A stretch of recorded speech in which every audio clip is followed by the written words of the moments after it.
जुलाई को धनखड़ साहब ने अपना इस्तीफा दिया। आज 9 अगस्त हो गई और उनके बारे में हमें मालूम ही नहीं कि वो कहाँ हैं। अब लापता लेडीज का तो मुझे पता था, तो लापता उपराष्ट्रपति का ये तो पहली बार सुना। अभी हमारे उपराष्ट्रपति थे और जिस तरह से उन्होंने सरकार की रक्षा की जब से वो उपराष्ट्रपति बने, अब लगता है कि विपक्ष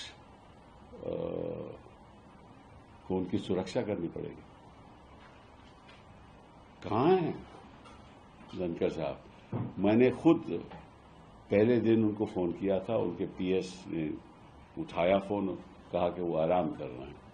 उसके बाद कोई फोन उठाता ही नहीं है। और मेरे कई राजनीति में राजनेता से मेरी बात हुई तो वो कहते हैं कि हम भी नहीं फोन मिला रहे। तो अब क्या करें? हेबियस कॉर्पस फाइल करें, क्या करें? और इस बात की जानकारी तो होम मिनिस्ट्री को होगी ना। तो अमित शाह जी को एक बयान देना चाहिए, पब्लिक बयान, कि कहाँ हैं, क्योंकि आपको मालूम है उनकी तबीयत भी ठीक नहीं थी। तो ऐसा तो नहीं कि कहीं वो इलाज करवा रहे हैं, कहाँ हैं। उनके कोई परिवार के लोगों ने भी नहीं कुछ कहा। तो इशू क्या है? ऐसी बातें तो हमने दूसरे देशों में सुना था कि पता नहीं चला। अब हिंदुस्तान तो एक लोकतंत्र देश है ना, तो इसकी जानकारी जनता को मिलनी चाहिए। मेरे उनके साथ इतने अच्छे व्यक्तिगत संबंध थे। मेरे साथ हम वकील भी इकट्ठे थे, हमने कई केसेस भी आर्ग्यू किए।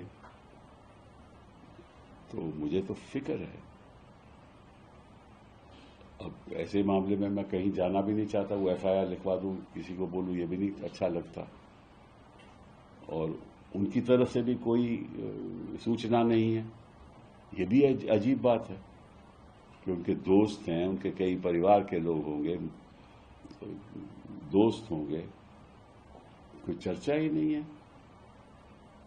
तो मैं आग्रह करूंगा गृह मंत्री जी से कि आप इतना तो बता दीजिए, आपके पास तो इतने साधन हैं और बांग्लादेशी को आप ढूंढ ढूंढ के वापस भेजते हो।